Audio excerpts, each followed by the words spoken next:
Hey everybody, and welcome to the second episode of How You Like Me Now. I'm Jonathan Randall. We're recording in New York City on the Bowery. With me is my producer, Phil Risden. How's it going, Phil? What up, dude? How you doing? I'm doing all right. I hurt my back, Phil. I can't believe it. I feel like such an old man, and I feel especially like an old Jew when I'm complaining about how I hurt my back. And the worst thing is, I'm not even sure how I hurt it. Did I hurt it when I was volunteering at the garden, which I'm trying to save? Just saying, ladies, I do that. Did I hurt it when I was like at work? Did I hurt it exercising? Probably not, because the most exercise I do other than walking up my stairs, I would say, is masturbating. Is masturbating considered exercising? Because it definitely releases a lot more endorphins. I think it should be. I think if you masturbate a couple times a day, you should be like, yeah, I exercise a couple times a day. Well, anyways, I hurt my back. I don't know how I did it. I hope I didn't hurt it trying to be funny and making a joke, which is actually a possibility that I hurt my back being a wise ass. What happened was in my building, people just put like packages just get left downstairs, and someone had a package. It was like a Bowflex machine. And I was like, oh, no, it'd be hilarious if I wrote on this Bowflex machine, like, the most you will ever use this is carrying it up the stairs. So I'm like, I'm totally doing that. And then I wanted to get like a picture of it from Instagram, but like the Bowflex was like kind of upside down. So I'm like, oh, well, let me first turn it the right side up. And I didn't realize how heavy it was. And I did it. And then I ended up hurting my back like 20 minutes later. It started hurting. So I'm like, is that how I hurt it? That would be horrible. I hope I didn't hurt it making a joke. Is that like the universe telling me stop doing comedy? It's already like telling me that. And I'm like, no, I fucking love comedy. I'm going to do it. But anyways, I got the Instagram picture. It's on my profile. Maybe I hurt my back. I'm willing to hurt my back for comedy and laughter, because what other good reasons are there to hurt your back? But hurting it just made me think so much about like health and how important your health is. I know a lot of times they say like, all we have is our health, and it sounds like such a cliche, stupid thing, but it is like absolutely true. Whenever I ask somebody, I'm like, hey, how you doing? And they're like, I can't complain. I'm always like, really? Because I can always complain. Like there's always like things in my life that I'm not happy about or that I wish were different. But then when I hurt myself or I'm sick or something, it's like I don't even think about those things. All I think about is like getting better or not being in pain. And like my back has been hurting so bad, like I was canceling dates with sure things. I was like not eating certain foods. I'm like, I'm not gonna eat this now. I'm gonna eat it when my back feels better, because then I'll enjoy it more. I'm like, it's so crazy is this? But like it really made me think about like health and how I know that I want to try to be more grateful for like the good health that I'm in, and consider that whenever I'm feeling like in a depressed or complaining mood, that be grateful for at least having my health. And I hope everybody out there will be too. I hope you will be too, Phil. Yes. Okay, great.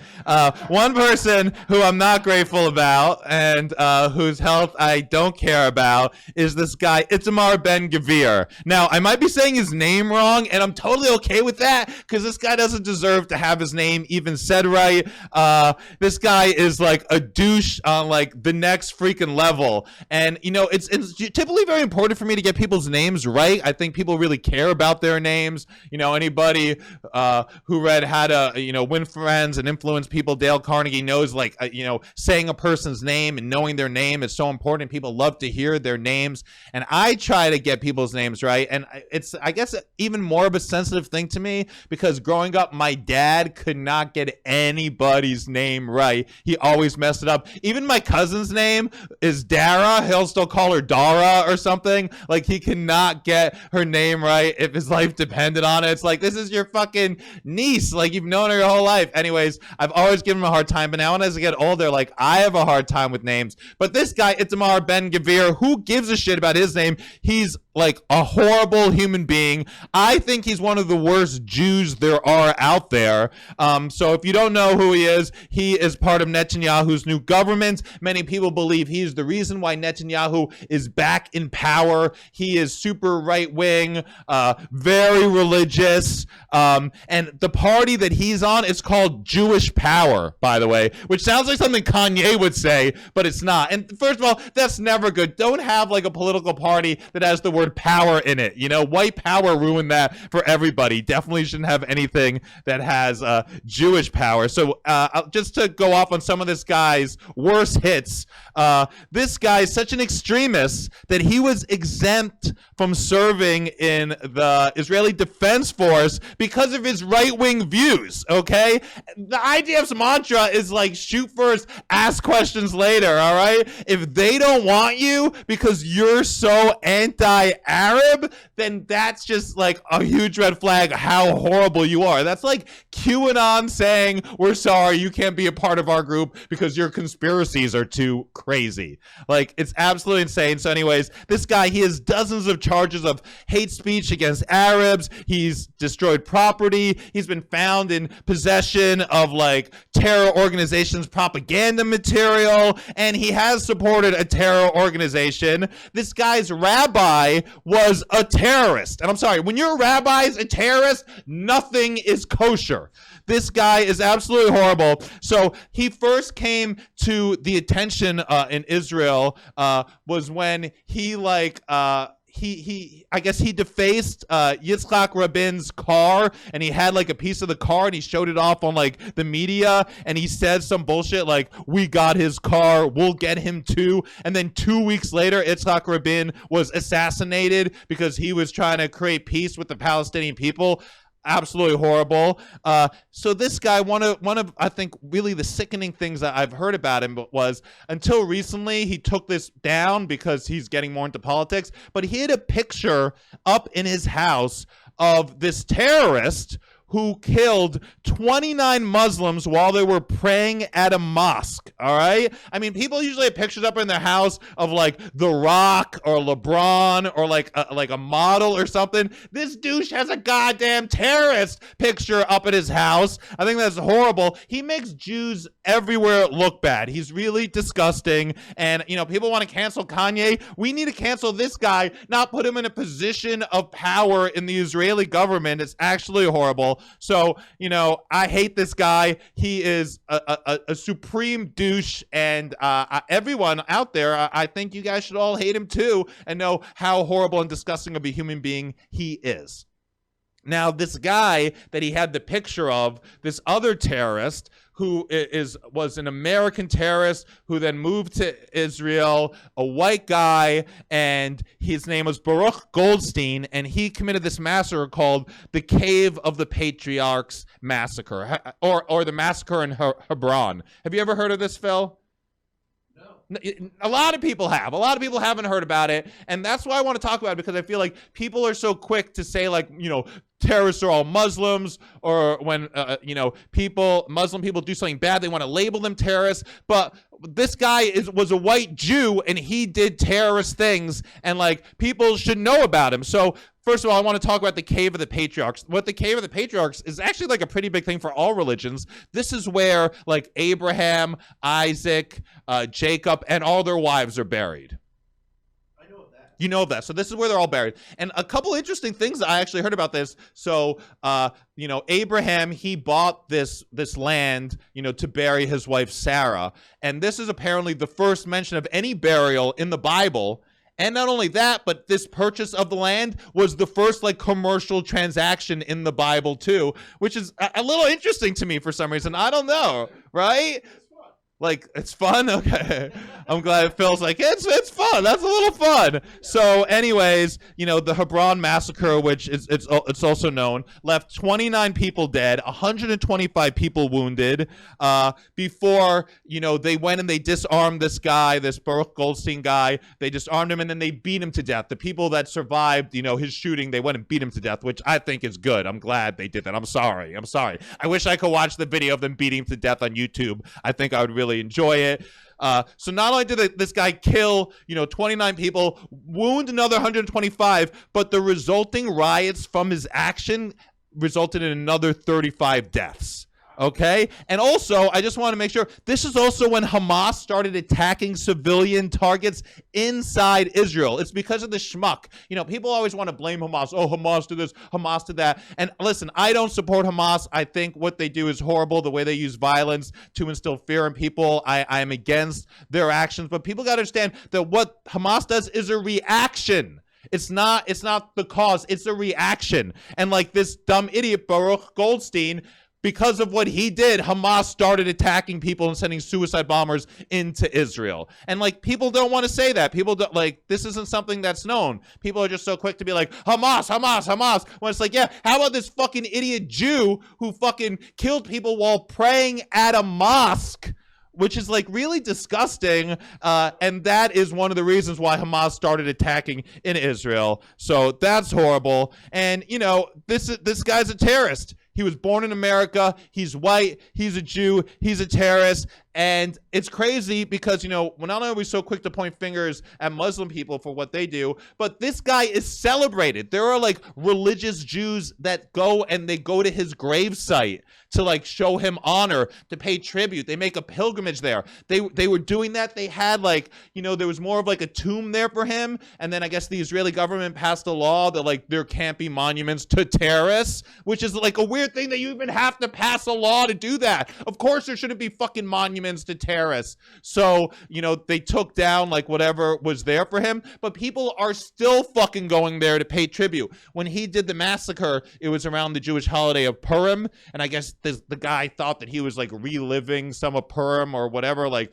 by killing non-believers or some bullshit like that. So now like very religious Jews, they'll go on Purim to this guy's grave and they'll even dress up like him and dress their kids up like him. And I just think it's so disgusting and horrible. And I feel like Jews everywhere, we need to call him out. We need to call out the terrorists on our own side and not only be pointing fingers at the other side. Like, that's such a problem, I find. Like, people are so quick to want to point finger at the other side, but we got to start pointing the fingers at ourselves to really make a better future and to have peace, which I think is important and I think everybody wants.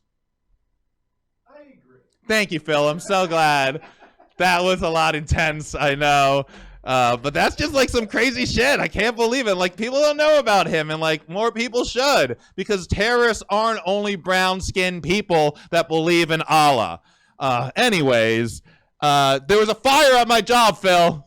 Really? There was a fire at my job. I know, I got to be more careful where I put out my joints. No, I'm just joking. I don't smoke joints. So anyways, my job is at like this old department store now that they turned into like an art exhibit. So like most of the floors are just like old abandoned department store, and I'm just like chilling. I'm just chilling on these floors or whatever, you know, and the exhibit's on a couple of the floors. So I was like chilling on one of the floors one day, and I'm like, it smells like smoke. I'm like, what is going on? So I'm like running everywhere, like trying to figure out, like, is something on fire? Where is the smoke coming from? Am I just having a stroke? Is this something to do with my back pain? You know, like, I'm like, what is happening? And I'm freaking out because like I can't find this fire and it smells like smoke, and I'm trying to call security and they're not answering. And then finally, like, I look down like escalators on the next floor and I see some guy there, and I'm like, oh wait, is the fire there? He's like, yeah, the fire's here. Like some light like spontaneously combusted and like set on fire, and I was just like, oh shit. And they're like, Jonathan, what should we do? I'm like, I don't know, is the fire out? I'm like, I don't know what to do. Like, I hope this place doesn't burn down right now. The firemen came, and then I was trying to make jokes with the fire people and they're like, dude, not the right time. And I'm like, it's always the right time to make jokes. That's crazy that you had faith in the fact that like you smoked weed. No, I didn't smoke weed there. That was just a joke. Oh, It had nothing to do with me smoking weed. I was just making a joke. because I was gonna say, like, you know, if I was high during that situation, I would hunt for the fire, but I would also feel super insecure and be like, maybe it's not a fire and I'm just high. Oh, just being paranoid? Well, no, I wasn't really high. I was just making a joke. But not that I'm against getting high at work. If you want to do it, go for it, you know? I've just been trying to, you know, lower my marijuana intake. Try not to do it till the nighttime, you know? Try to go easy. I don't need to be high 24/7. I want to enjoy weed. You know, when you always smoke it, I feel like it takes a little bit away. I feel like whenever like I don't smoke for a period of time and then I smoke, that high is so much more enjoyable than when I'm just like smoking all the time. That's fair. I mean, I'm more of a baby bitch lightweight when it comes to weed. Okay. Like I can smoke like a joint, but like all the way through, but it would have to have like some tobacco in it. So I'm not like as just fucking zonked out high. You know what I mean? Okay, I feel like I'm just like I'm ready to like I could smoke all day. I could just I go can't smoke a blunt and to the go face, and nothing. go. So Okay, you're all better right. than me. Hey, okay, I don't know about that. Or am I worse than you? What if it? You know, it depends on the way you look at things.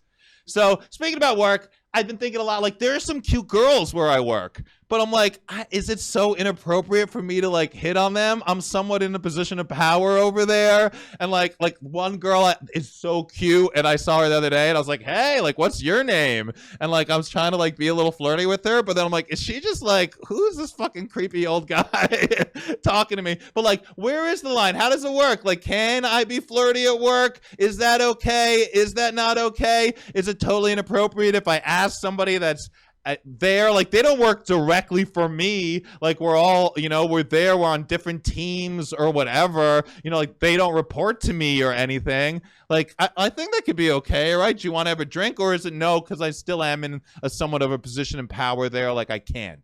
Well, I don't know. I'm like a firm believer of like it's kind of a case by case basis. You know, I think the easiest thing is if you guys are on the same level. Right. You know, be respectful and go for it. If you're at a higher level than her, I would say, even though obviously you don't have any ill intention, I don't. But it's just they could easily read it that way. So you would have to wait. You personally would have to wait until she's literally throwing herself at you.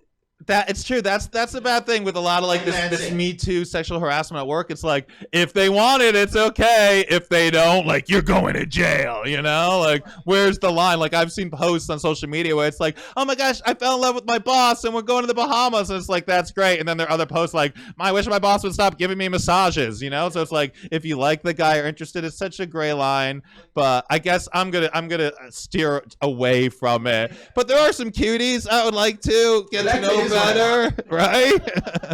Well, no, I mean, talk more about women. You know, I've been thinking about, you know, I am still dating. I am still, you know, trying to meet the right girl. You know, one thing that I feel like I struggle with a little bit with women is sometimes like women, like they do things that I don't like, or I feel like they're, you know, not being kind or considerate to me. And like, I want to like tell them off about it almost. Yeah. But then I'm like, is it even fucking worth it? Obviously, this girl's just not the right one for me. Why waste any energy and time telling her off? Part of me is like, well, no, women aren't mind readers. You need to tell them what you like and what you know. But then at a certain point, it's like, why waste the energy? Like, you know, there's one girl I'm talking to, and just like, you know, today she kind of like, you know, she just wasn't communicative with me in like a way I felt like I deserved. And I'm just like, I should text her right now and tell her I don't appreciate this and blah, blah, blah. And then I'm like, or maybe I should just not go out with her again, and who cares? Yeah, I think it depends on, again, it's like, when it comes to men and women, it's all case-by-case basis. Yeah. I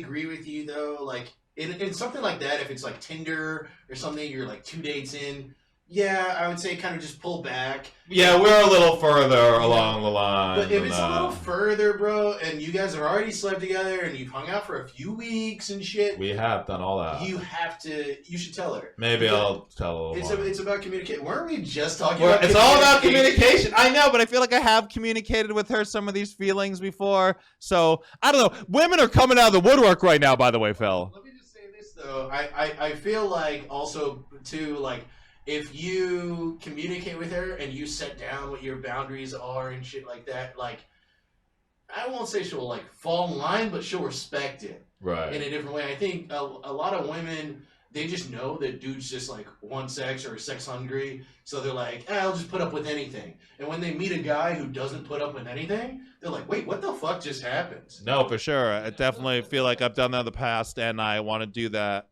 more in the future, and all guys should do that because there's plenty of pussy out there. All right, don't be a slave to the pussy.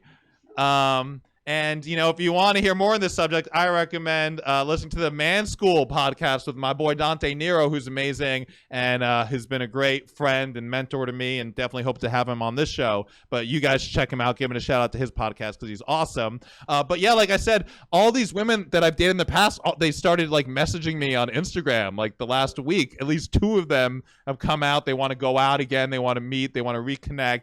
I'm having like mixed feelings about it.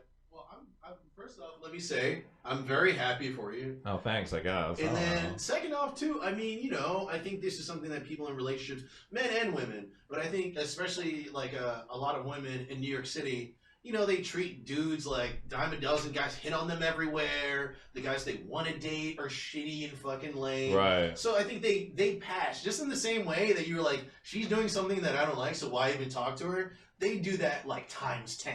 Right. You know what I mean? No, for sure. And then I think a lot of people, just because you're human, you start realizing like, oh, I might have had some faults in that situation, or this person was actually really nice, and I should have given them a more of a chance. And you know, life will humble you. You know? No, absolutely. You're absolutely right. And like, you know, I guess I had some, like, one of the girls, like, I just feel like these girls, there was like drama in the past. I'm like, do I want to revisit it? You know, one girl, you know, we went out, we hooked up, and then I didn't want her to spend the night. And she took so much offense to this that I didn't want her to spend the night.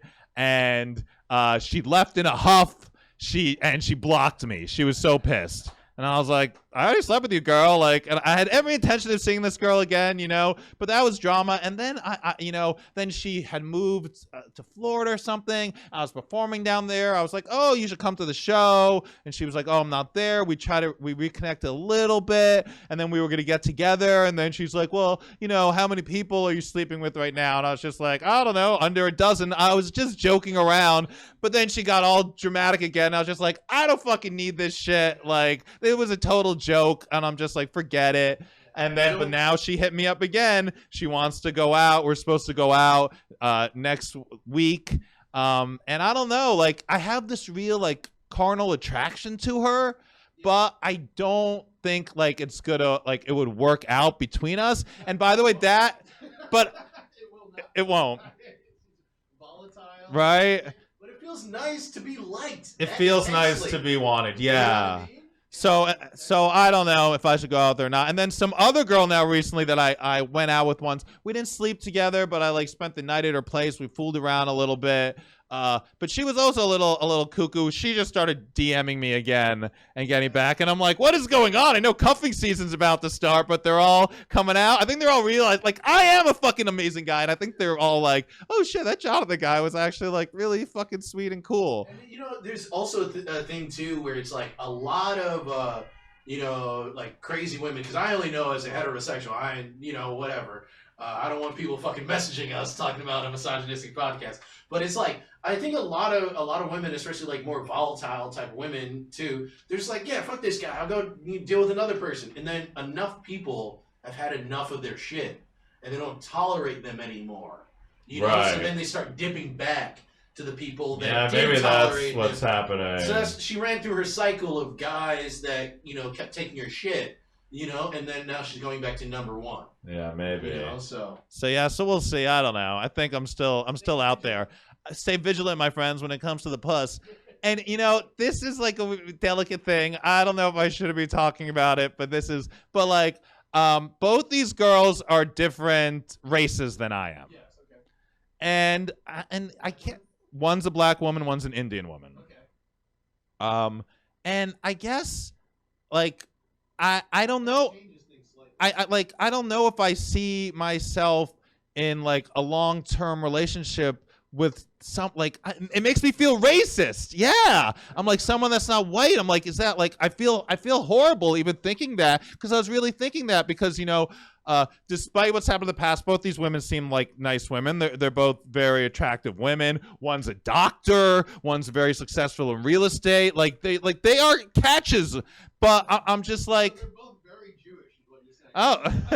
oh, right. Hey, but I don't know. The thought of like, you know, I guess like, is it racist to be like, I want my kid to look like me? You know, like, is that crazy?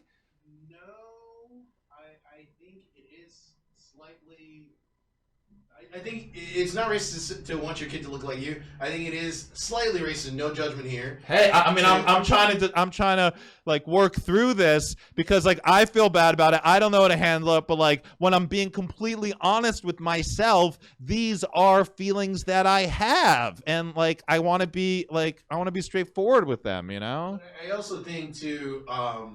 It's not racist to, you know, want your kid to look like you. I think it is slightly racist though to think that if the kid is half black or half Indian, he won't look like you. Because see, I know plenty of mixed race people, and they'll have like a white face but be brown. A white face. You know what I mean? Like, they look like a created player on like a fucking video game. Oh, okay. Like, this face does not match. All right, yeah, maybe that's a silly thing to think about. And like, you're right, it doesn't matter what the color of your skin is. It matters the color of your soul, like the character that you have. I know that's what's really important when meeting somebody. So I'm working on this. Maybe I will go out with these women, give it a chance. I don't know. I'm fighting my own like insecurities, my own problems, my own demons. But like, that is like a feeling that I thought of. I will say one word of advice to you Okay. about this. Do not tell them that the reason that you're not fucking them is because you can't see yourself having a child with a black woman.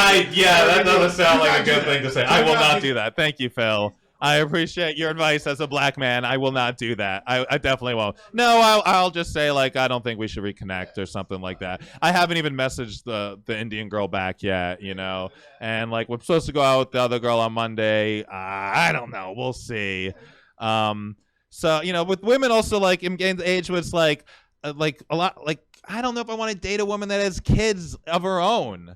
Like, that's a hard thing because, you know, sometimes, like, I'll see families or kids. I'm like, oh, you know, I'll see kids at work. I'm like, that's cute. I'll, like, give them some stickers or something or try to be nice. But, like, when I really think about it, you know, I guess I have dated or slept with a couple of women that have kids. But, like, I don't know. I don't, like, I just feel like I want to have that shared experience with somebody, like, for ourselves. And, like, also, like, I don't want to, like, you know, this kid's never gonna like me. It's always gonna resent me. I don't want to be dealing with this, like, you're not my dad thing. And so, like, I don't know. I feel like I try to steer away from women that have kids.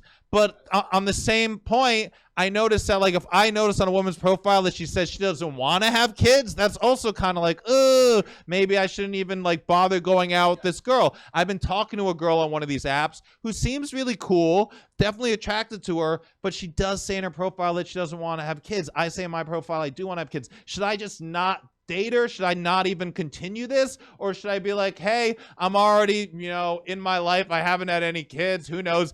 I've never got a girl pregnant. Maybe I can have a kid. Maybe I'm fucking sterile. That would be the worst thing to find out, by the way, in like a couple years, where it's like, oh, you were using horrible condoms all this time for no reason because you couldn't have a kid anyways, and you're sterile. Like, that's one of my, like, fucking, like, nightmares. That's one of my biggest fears. You know, people say, what are your fears? Like, spiders. Mine's finding out I'm sterile after using a condom. Not just about being sterile. It's like having used, like, preemptive measures to not get a girl pregnant when I didn't need to anyways. Anyways, I don't know. I'm struggling with this stuff. I guess I should, like, you know, because it's hard, because I do want to, like, go out with girls and, like, have fun, but I am trying to find something serious.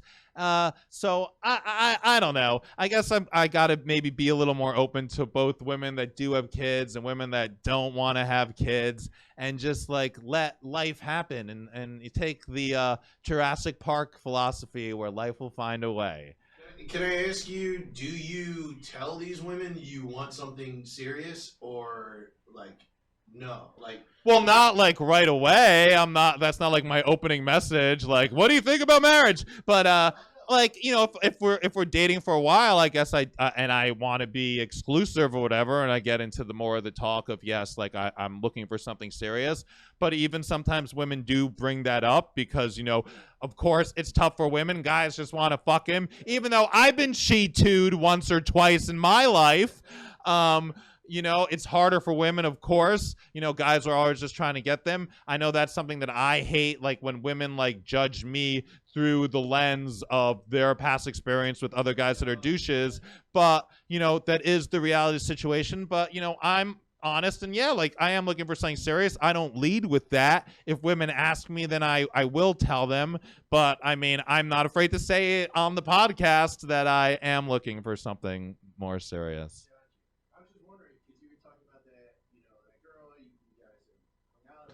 Right. No, I mean, Not really, a little bit, but I feel like we'll try to have like we were gonna have more of a serious conversation, and just like the opportunity never really presented itself. It's like more of a, like an in-person conversation, and like, you know, she got sick, and now I hurt my back, and it's been like all this thing, and I don't know, we're just having a hard time reconnecting. But I felt like when we did connect, you know, not only through a lot of the effort she made, which I thought was really awesome, but also just like we kind of got along. We had like the sensibility, like shit was really easy when we were together, and like I didn't realize like how special and how important that is. And you know, she is a pretty cool like chick, but maybe not. You know, I don't know. Like you're still learning about people, and that's what dating is. I think you're right. I mean, you never know, but I think the easy thing is that's a big factor. That things being easy, like people have always said that, and I never believed them at all. But then I was just dating that girl. I think I told you about like from Spain and everything and all this shit. And we had been talking. Like we met one time at a comedy show before the pandemic. Pandemic happens. She had to go back to Spain. We just kept on talking online, and then she came back here for like a month. Oh, hey. I honestly did not know. I was like, maybe we'll fuck one time and just never see each other ever again. Okay. And it didn't. It turned out to be the complete opposite of that. Like, we're pretty into each other. I don't know if we'll ever see each other again, but it breaks both of our hearts that we're not seeing each other. Oh, that's sad. You know what I mean? But I think there's something to that easiness. It's like, I didn't believe that shit, and then she came along, and I was like, this is fucking mad easy. No, you know, I had an acting mentor who used to tell me about his wife, and he used to say, like, things were just easy with her. That's how I knew. It was easy. And I was just kind of like, what does that mean? Like, I like a little drama. I'm a dramatic guy, you know? But then, and most of the women I date, they are more like a little more dramatic. I have dated a lot of younger women. I feel like I put too much importance on superficial things when I should put on other, and you know, that turns out that really hot women a lot of times don't have the best character, or you know, they make things hard. But you know what, Phil, women may disappoint us, but no one has not disappointed me. Andor, baby. I love fucking Andor. What a great episode they had this last week. I mean, I don't want to ruin anything for anybody, but amazing prison escape. I don't care. I'm saying it. A little cheesy what happened with the ending. I saw it coming a little bit, but still, great show. I love it. Check it out. A couple more episodes. I heard they're doing a season 2. I'm psyched about it. I mean, they have to do a season 2 because I feel like this show is so good. I don't really hear about it on the internet, which is kind of weird to me because I feel like all the other shows like Boba Fett and fucking Mandalorian, you heard it. I think I like this one better. It's way better than all of them. Like, there's no like articles on my Google about Andor, but there will be now because Google's listening. Yes, and it's a really good show. Like the last episode, we don't want to give away too much. But everything that goes down with the prison and everything. Love the prison episode. Was just so real, and like you kind of like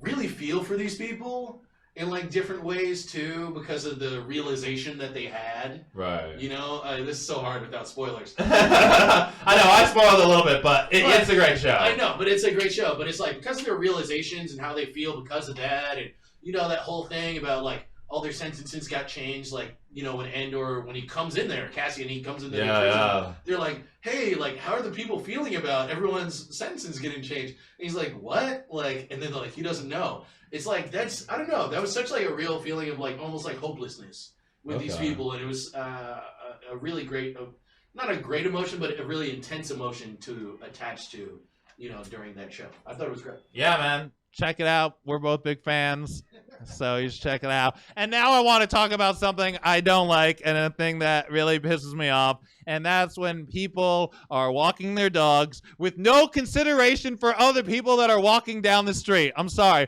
I'm talking about like people will be walking with their dogs. They're on one side of the sidewalk. The dog's on the other side of the sidewalk. The leash is just taking up the whole sidewalk. Like, control your fucking dog. I'm sorry that you have to clean up your dog's shit. It doesn't mean that everybody else has to walk around you. Like sometimes people walk, I'm like, I'm about to kick your dog in the face. Like not on purpose, just because you're not managing where your dog's going. And I don't feel like it's my responsibility too, all right? You have your dog. You decided to revolve your life around the creature. That's your decision. Have consideration for other people that are walking down the street. It's not just you and your dumb fucking dog. You did tell me you don't like dogs, though, right? Yeah, we were talking about that on last week's episode, but this is one of the reasons why I don't like them. And it's dogs I don't like, but I think I also really don't like dog owners. I feel like they're really horrible and annoying. So anyways, like if you're walking your dog, like be considerate to the other people. Don't expect everybody else to just, people just think, oh, my dog's so awesome, everyone's gonna stop and love my dog.